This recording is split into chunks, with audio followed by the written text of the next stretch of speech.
I'll be telling you about the last center of Sahastrar.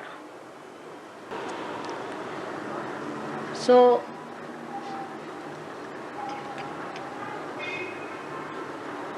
this last center,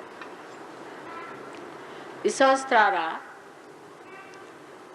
is contained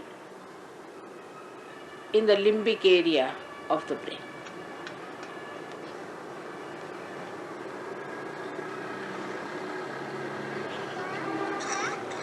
Our head is like a coconut.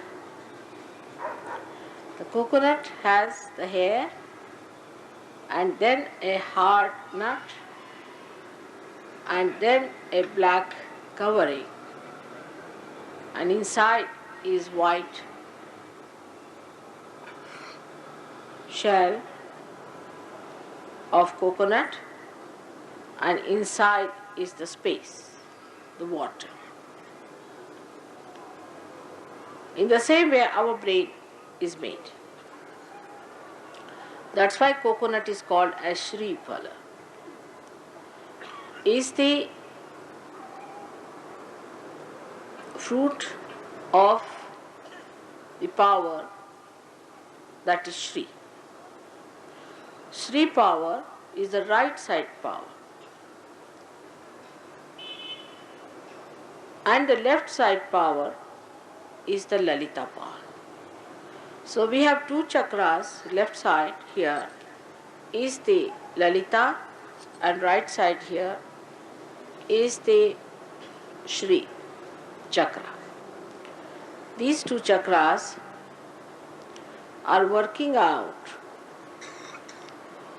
the right side Mahasaraswati's power and left side Mahakali's powers.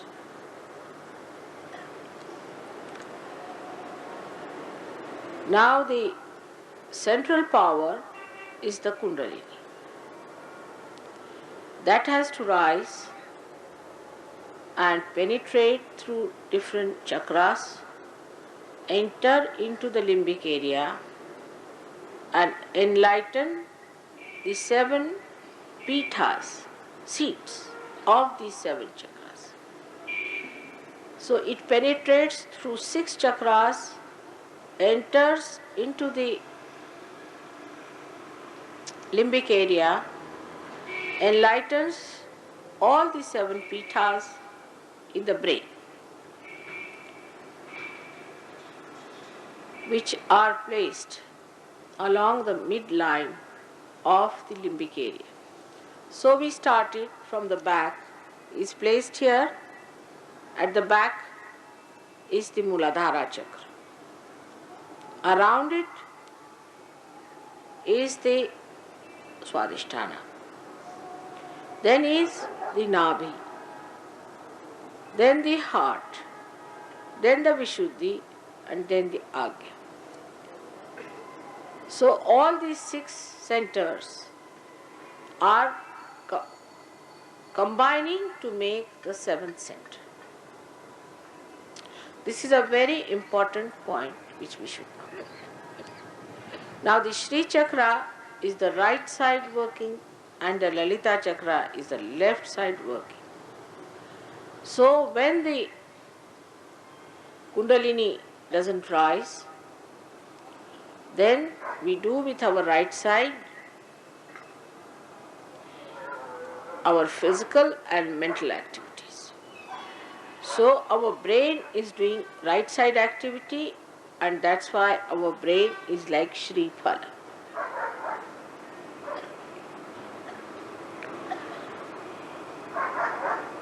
Sahasrara is actually an assemblage of these 6 chakras and is a hollow space.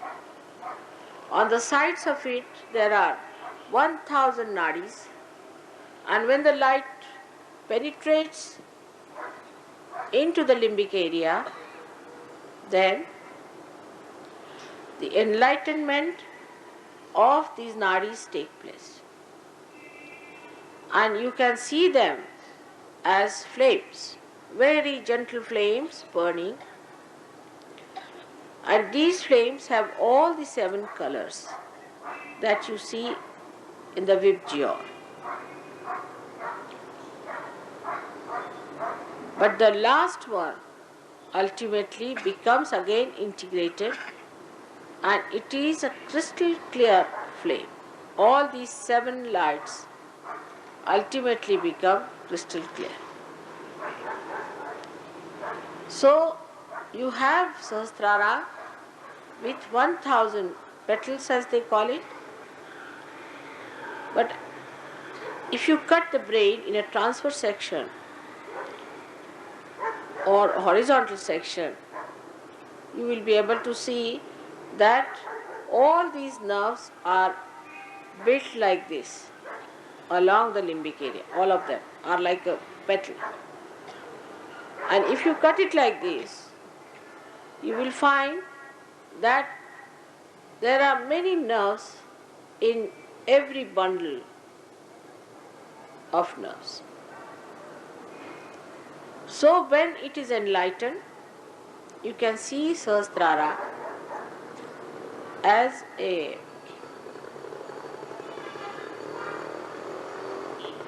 burning bundle of flames.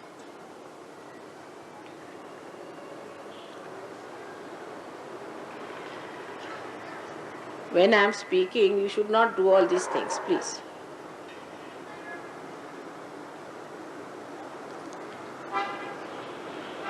They are still coming and just disturbing now.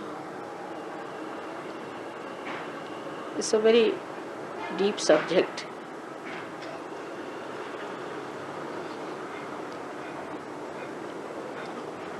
So when the enlightenment of the Kundalini takes place in the brain,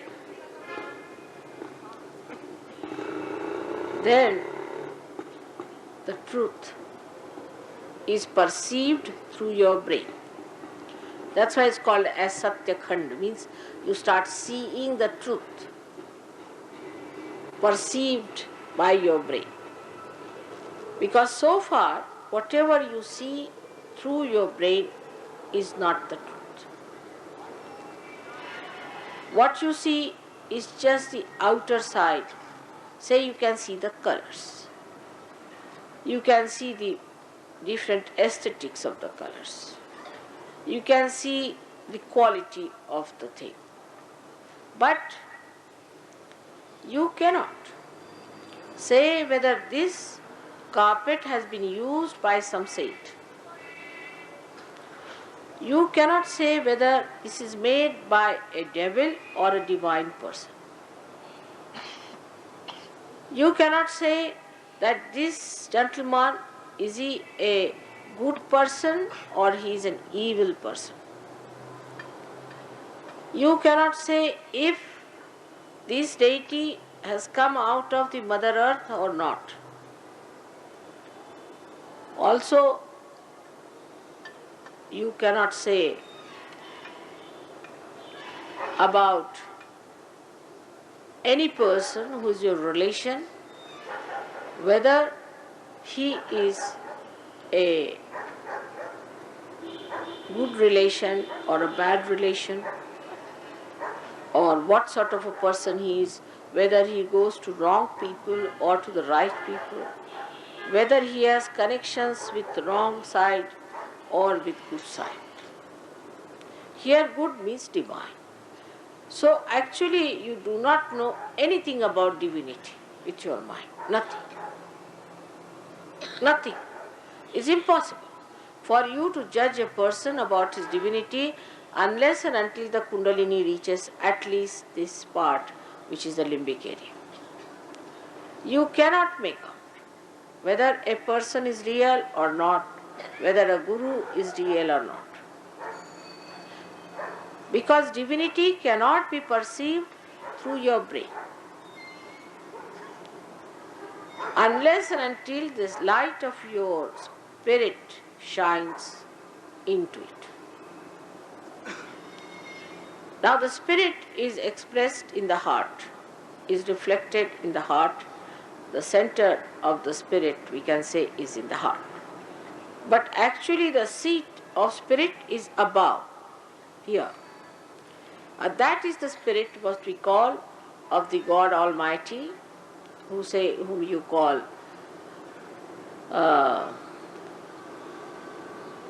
Parvardigar,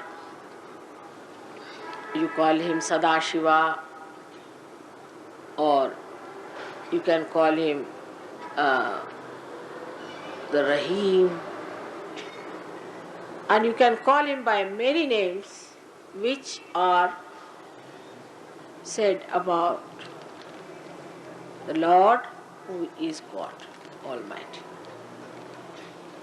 Niranjan, they call it Nirahankar, every sort of words which start with Nira, Nihi. Now at every center in the body, you receive a different type of joy. Every center has a different type of joy, and there are names for every types of joy you receive at every center when the Kundalini rises. But when the Kundalini comes into the Sahastrar, then the joy you receive is called as Nirananda. Nirananda. Now Ni means nothing else but Ananda. Nirananda. Also surprising, my name is Neera. Also in my family I am called as Neera.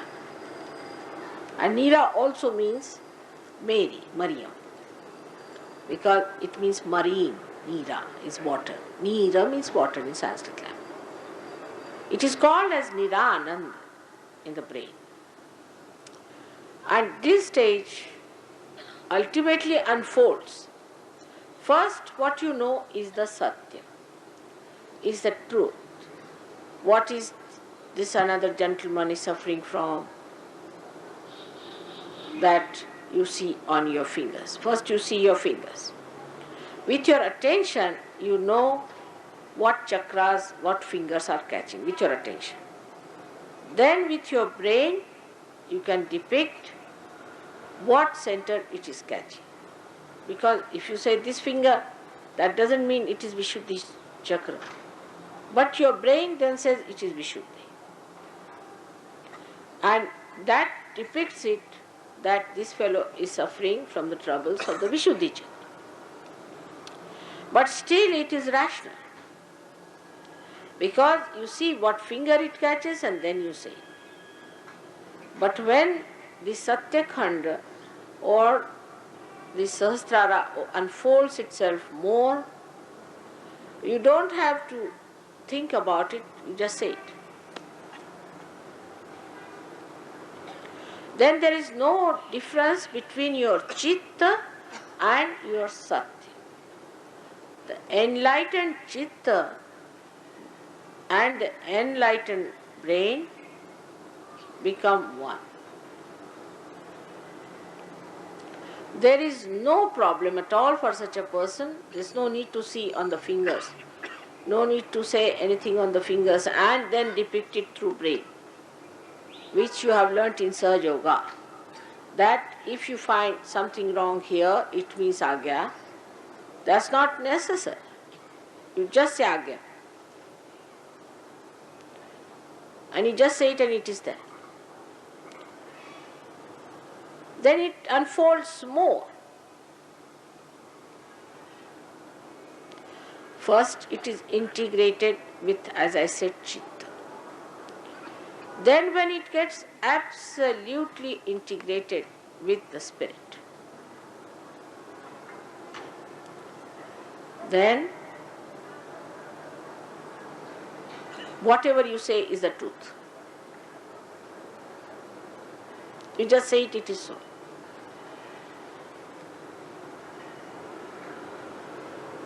That is how this brain unfolds into 3 new dimensions. First, it depicts the truth through logical conclusions, because I have told you that if this finger is catching, then it is Vishuddhi. And then you ask the person, have you got a problem here? He says yes. Then you believe in me, and then you believe that this is the Vishuddhi chakra which is showing is true. This is the logical conclusion. In a way, that you have experimented, you are seeing, you are still doubting whether mother says it's true or not, and then you are sure, yes, it is so. We have seen this is Vishuddhi chakra. So, the truth becomes logically acceptable to this brain. But still, there is the brain working out on its gross level. Then the second stage, as I told you, where you believe, you know for definite that this means Vishuddhi chakra, no doubt about it. Nobody, then we start, Nirvikalpa has started, when there is no doubt about me or Sahajyoga. But then the new unfolding starts within. For that, one has to do meditation. In humility, one has to do meditation. And then also for this new dimension where your chitta itself becomes merged into your brain or into the enlightened brain, for that one has to very honestly and humbly surrender to Sahajyoga. Now what do we do when we get our vibrations? We have different reactions. Some people do not even understand the value of vibrations. Some people try to learn what it means. And some people suddenly think, oh, now they are realized souls, they can go on giving realizations, this, that. They go on a ride of an ego trip. When they go on a ride of an ego trip, then they find that they have failed and they have to come back. From the very beginning they start. It's like the game of snake and ladder. So, the reaction to vibration should be a very humble, receptive reaction. Now, on the gross level, because as I told you that the brain is the one which holds the father in it. So, if we commit any sins against the father, then this unfoldment in the brain takes some time. So, we start reading books. And though people have told that first see the vibrations and then read the book, still we say, oh, what's wrong, we should read other books. You go down again. Snake and ladder, as I said. That is one of the snakes. We think that what is the need to do meditation? I have no time, I have this thing, that thing. You do not progress. The other point, which is very gross, also there are some very gross people in Sahajyoga who enter it. Doesn't matter. But first thing you must know, you have to be honest, very honest in Sahajyoga. The honesty is like I have seen people, if you have a dinner, say for a marriage party, they'll just crawl into it without having any self-respect, without having any understanding as to who is going to pay for it, all this. They'll bring all their family, come down and sit down. There are people who avoid paying money which should be paid. For Sahajyoga, supposing they are eating food or they are traveling or they are coming from abroad, they have to pay money for their traveling, for their food. And sometimes, I have to pay a lot of money. Doesn't matter, I don't mind. But it's not good for you. The main thing is not good for you. So, how you behave towards Sahajyoga as far as money is concerned is also very important, though it looks gross, but it can give a big trouble in the unfoldment because of the Nabhi catching. And as you know, if the Nabhi catches, it can spread up to the whole of void, and if the void is catching Ekadasha Rudra, which is placed here, the destructive forces built in.